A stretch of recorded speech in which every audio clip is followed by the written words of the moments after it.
नमस्कार unsung news के साथियों, आप सभी का स्वागत है। आप सभी को पता ही होगा कि आज हमारे देश को एक नए चीफ जस्टिस ऑफ इंडिया मिले हैं, जिनका नाम है जस्टिस भूषण रामकृष्ण गवई। इन्होंने जस्टिस संजीव खन्ना की जगह आधिकारिक तौर पर chief justice of India CJI के तौर पर पदभार ग्रहण कर लिया है। ये भारत के 52वें रैंक के चीफ जस्टिस हैं, जस्टिस ऑफ इंडिया हैं।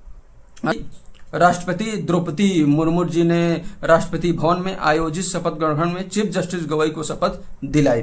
उनका कार्यकाल 23 नवंबर 2025 तक रहेगा, यानी कि 6 महीने से थोड़ा अधिक रहेगा। जब वो कार्यभार ग्रहण कर रहे थे, जब वो अपना पद ग्रहण कर रहे थे, तो वहां पर किनकी मौजूदगी थी, तो वो भी मैं थोड़ा सा आपको बता दूं। वहां पर मौजूद थे आपके प्रधानमंत्री नरेंद्र मोदी, केंद्रीय मंत्री अमित शाह, राजनाथ, JP नड्डा, S जयशंकर, पीयूष गोयल, अर्जुन राम मेघवाल, लोकसभा अध्यक्ष ओम बिरला, उपराष्ट्रपति PB धनखड़, पूर्व CJI संजीव खन्ना, पूर्व राष्ट्रपति रामनाथ कोविंद आदि दर्शकों की मौजूदगी रही है वहां पे जब वो पदभार ग्रहण कर रहे थे। जैसे कि आपके नेता प्रतिपक्ष राहुल गांधी भी वहां पर उपस्थित थे, और जो पॉलिटिकल लीडर थे वहां पर उपस्थित थे, उनके जो जस्टिस ऑफ इंडिया जो अपना पदभार ग्रहण कर रहे थे।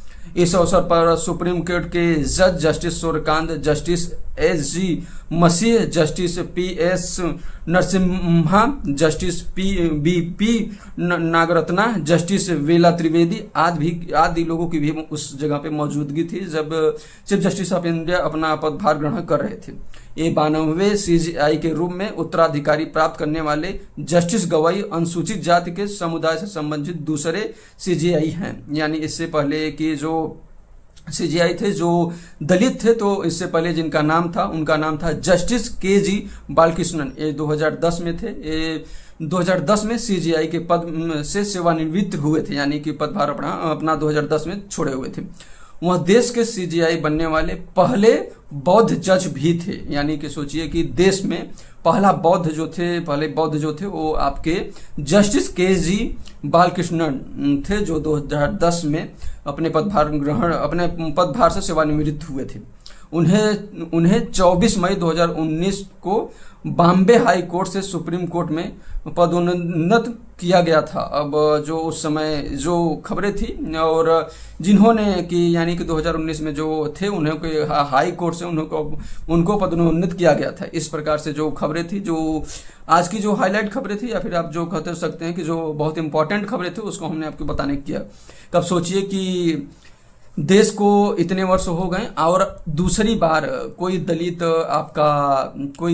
चीफ जस्टिस ऑफ इंडिया मिल रहा है, तो इस प्रकार से कहीं ना कहीं संविधान की देन है, कहीं ना कहीं जो हमारे बाबा साहब अम्बेडकर की जो देन है। और इस संविधान में एक ऐसी प्रक्रिया है, यानी कि संविधान के तौर पर अगर आप देखेंगे, अगर संविधान को एक सही तरीके से लागू किया जाए तो देश का ऐसा कोई व्यक्ति नहीं है और देश का ऐसा कोई नागरिक नहीं है जिसको कि एज ए संविधान के तौर पर उनको लाभ न पहुंचाया जाए। संविधान की इस प्रकार से संरचना की गई, संविधान को इस तरह से उसकी संरचना की गई है, इस प्रकार से उसकी बनावटी की गई है कि उसमें जाति, धर्म, मजहब, समुदाय, वर्ण, लिंग, भेद, इन चीजों को छोड़कर कि जो आपके राष्ट्र का निर्माण कर सके, जो आपके राष्ट्र का विकास कर सके, जो आपके राष्ट्र को पदोन्नति, जो आपके राष्ट्र को उन्नति की राह पर ले जा सके, जो आपके राष्ट्र का एक सही तरीके से, या फिर एक प्रकार से कहिए कि आपको राष्ट्र का जो निर्माण कर सके, ऐसे चीजों का संविधान में निर्माण किया गया। अब सोचिए कि एक समय था कि जब स्थितियां इतनी खराब थी कि किसी को पानी पीने की नहीं पीने दिया जाता था, तो किसी को बैठने नहीं दिया जाता था, किसी को पास में नहीं बैठने दिया जाता था।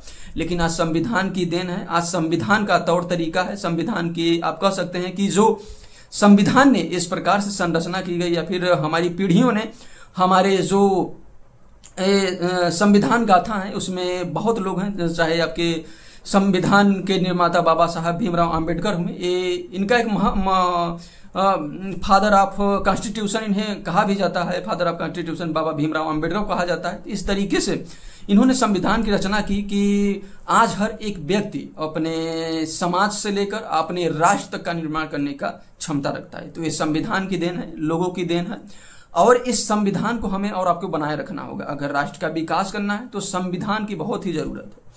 और बिना संविधान के समझिए को ना ही राष्ट्र का विकास होने वाला है, न व्यक्ति का निर्माण होगा, न व्यक्तित्व का निर्माण होगा। क्योंकि संविधान हमें एक उस लाइन में खड़ी करती है या फिर उस प्रणाली में खड़ी करती है जहां पर न ही किसी प्रकार की असमानता है, न भी किसी प्रकार की छुआछूत है, न ही किसी प्रकार का भेदभाव है, न ही किसी प्रकार के उसमें कलंकित करने जैसे शब्दों का भी चयन किया गया है। तो इस प्रकार से सोचिए कि संविधान का निर्माण किया गया है, और सोचिए कि इतने सालों पहले जब संविधान का निर्माण किया गया होगा तो किस बेसिस पे किया गया कि आज उन संविधान का इस तरीके से निर्माण किया गया कि आज से लेकर जो आने वाली पीढ़ियां हैं उनको भी सुरक्षित करने का ये संविधान अधिकार देता है। तो इस प्रकार से इसका निर्माण किया गया है। बाकी हम आपसे उम्मीद करते हैं कि जो भी हमारे जस्टिस हैं, जो भी जस्टिस हैं हाई कोर्ट, सुप्रीम कोर्ट, जहां भी जिला कार्यालय, जिला न्यायालय अगर कहीं भी है, तो हम उम्मीद करते हैं और इस समय की स्थितियां ये बन चुकी हैं कि बगैर आप ये समझिए कि बिना अगर जनता, आम नागरिक को सबसे अधिक विश्वास है इस समय पर, तो न ही किसी लीडर पर विश्वास है, न ही किसी नेता पर विश्वास है। अगर आज की जनता किसी विश्वास कर रही है तो संविधान पर विश्वास कर रही है, और जो हमारे कोर्ट हैं, जो जस्टिस हैं, जो इस प्रकार से जो हमारे न्यायिक प्रक्रिया है, उस पर कहीं ना कहीं जनता का विश्वास आज भी बना हुआ है। क्योंकि आज भी कहीं ना कहीं न्याय की प्रक्रियाएं जब आती हैं, न्याय की समानताएं जब लोगों तक पहुंचाई जाती हैं, तो कहीं ना कहीं हमें और आपको मजबूर भी कर देती हैं कि किस तरीके से हम संविधान पर भरोसा करें, किस तरीके से संविधान को हम माने, किस तरह से संविधान की हम पूजा करें। क्योंकि अगर आप कहीं भी समाज में खड़े हो रहे हैं, कहीं भी अगर समाज में आप जाते हैं, तो आपकी औचित्य, आपका कदबा, आपका रुतबा आपके संविधान से होगा। अगर आप पढ़ाई लिखाई बनकर चीफ जस्टिस बनते हैं, चीफ जस्टिस बनते हैं, अगर आप कोई भी व्यक्ति हैं, अगर आप चीफ जस्टिस बनते हैं, सीएम बनते हैं, पीएम बनते हैं, तो एक संविधान की प्रक्रिया है। कहीं ना कहीं संविधान के तौर पर ही आज हर एक व्यक्ति को उसके जो उसका लेवल है, या फिर आप कह सकते हैं कि जो उसकी क्षमता है, जो उसकी पढ़ाई लिखाई, जो शिक्षा है, उसके आवश्यकता या फिर उसके आवश्यकता के अनुसार उसे कहीं ना कहीं संविधान की प्रक्रिया के तौर पर उसे उसका हक और अधिकार मिल रहा है। हालांकि अभी भी कई चीजें हैं जिनको अभी लागू होना बाकी है, अभी भी कई चीजें हैं जिनको संविधान के तौर पर किया जाना बाकी है। क्योंकि आज भी शिक्षा में जिस प्रकार से अगर आप देखना चाहेंगे तो कहीं ना कहीं इन चीजों पर भी ध्यान देने की आवश्यकता है कि जिस प्रकार से अगर एक देश है तो एक शिक्षा की क्यों नहीं बात होनी चाहिए। अगर आप देखना चाहते हैं तो एक शिक्षा होनी चाहिए, समानता होनी चाहिए। अगर जहां एक डीएम का लड़का पढ़ रहा है, जहां एक पॉलिटिकल लीडर का लड़का पढ़ रहा है, अगर एक छोटे व्यक्ति का लड़का है, अगर वो भी उसी स्कूल में, उसी कॉलेज में पढ़ने जाएगा, तो कहीं ना कहीं तब हमारी समानता आएगी, तब इस देश की जो तरक्की है वो और तेजी से विकास करेगी होगा, और इस देश में डाइवर्सिफिकेशन होगा। इस देश की जो सीढ़ियां हैं, अभी उन सीढ़ियों पर कई लोगों का वहां पहुंचना अभी भी जरूरी है। क्योंकि जिस प्रकार से हमारे और जिस प्रकार से इस समाज में फैले हुए आज भी गरीबी उस लेवल की देखी जा सकती है। अगर आप गांव में निकलें, गांव के क्या शहरों में भी अगर आप निकलें, तो आज भी बच्चे हैं जिनके पास 2 वक्त की रोटियां नहीं है। तो इन चीजों की भी देखने की आवश्यकता है, इन चीजों की हमें और आपके समझने की आवश्यकता है। अगर आप शहरों में निकल जाइए तो वहीं मंदिर है, वहीं मस्जिद है, वहीं गुरुद्वारे हैं, सारी चीजें वही हैं। आज भी वही चीजें हैं, कल भी वही चीजें थी और आने वाले समय भी वही चीजें रहेंगी। लेकिन सोचिए कि आज भी क्या स्थितियां हैं कि आज भी अगर हम मंदिर के बाहर जाते हैं, गुरुद्वारे के बाहर जाते हैं, अगर आज भी हम मस्जिद के बाहर जाते हैं, तो आज भी हमें चीजें देखने की मिलती हैं। कहीं ना कहीं गरीबी, भूखमरी, अत्याचारी, कहीं ना कहीं अशिक्षा, बेरोजगारी जैसी चीजें हमें देखने को मिलते हैं कि आज भी लोग सड़कों के किनारे भीख मांगने के लिए मजबूर हैं। वो कहते हैं ना कि गरीबी एक ऐसी चीज है यारों कि ये उम्र का भी लिहाज नहीं करती, ये उम्र का भी लिहाज नहीं करती है। और आप देखेंगे कि जिनकी उम्र नहीं है, कमल कापी और कलम पकड़ने की, वो बोरियां लेकर चल रहे हैं, वो किताबें तो नहीं पकड़ पा रहे हैं, लेकिन वो काम करने के लिए मजबूर हैं। तो आज भी कहीं ना कहीं इस स्थितियों को हमें और आपको, इन चीजों को बाहर निकलना होगा, हमें और आपको आगे आना होगा, और हमें आपको इन चीजों से उस समाज को कैसे अलग किया जाए उसको हमें और आपको कुछ करना होगा। हमें और आपको कुछ इंसेंटिव या फिर कुछ अलग सोचने का प्रयास भी करना होगा। इन चीजों की। बाकी हम उम्मीद करते हैं कि ज्ञान सभी दे रहा है, ज्ञान किसी के पास कम नहीं है। जिसके पास काम नहीं है, ज्ञान वो भी दे रहा है, ज्ञान सब दे रहा है, लेकिन हमें एक दो कदम आगे बढ़ाने की आवश्यकता है। बाकी हम आपसे उम्मीद करते हैं कि हम कदम बढ़ा रहे हैं। अगर हमारे वीडियोज में आप जाकर देखेंगे तो हमने ऐसे कुछ काम किए हैं। बाकी अब हम यहाँ पर बैठे नहीं हैं, क्या क्या हमने काम किए हैं, बाकी हम काम करते रहेंगे। आपसे हम उम्मीद करते हैं कि आप हमारे वीडियो को लाइक भी करते रहेंगे, शेयर सब्सक्राइब कमेंट भी करते रहेंगे। बाकी हम आपसे उम्मीद करते हैं कि आप हमारा वीडियो भी पसंद करते रहेंगे। न्यायमूर्ति हैं वो, हम उम्मीद करते हैं, पूरा देश उनसे उम्मीद करता है, पूरा मुल्क उनसे उम्मीद करता है कि एक सही प्रक्रिया में सही जो भी चीजें हों उसको प्रयास करेंगे। क्योंकि अब सारी देश की उम्मीदें हैं, सारी जो जनता उनकी उम्मीदें अब जुड़ चुकी हैं उनसे। अब न्याय की प्रक्रियाएं जो हैं उनके हाथों में है, उनके कलम में, उनकी किताबों में है।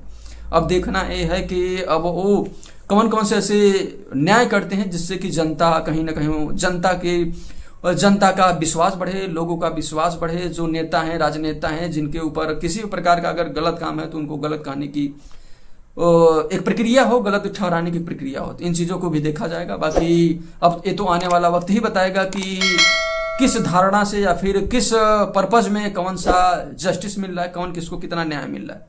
बाकी हम आपसे उम्मीद करते हैं कि जो जनता है अगर न्याय देंगे, चीफ जस्टिस ऑफ इंडिया जो भी न्याय देंगे वो सही होगा, और उम्मीद है कि सारी चीजें सही होंगी देश में।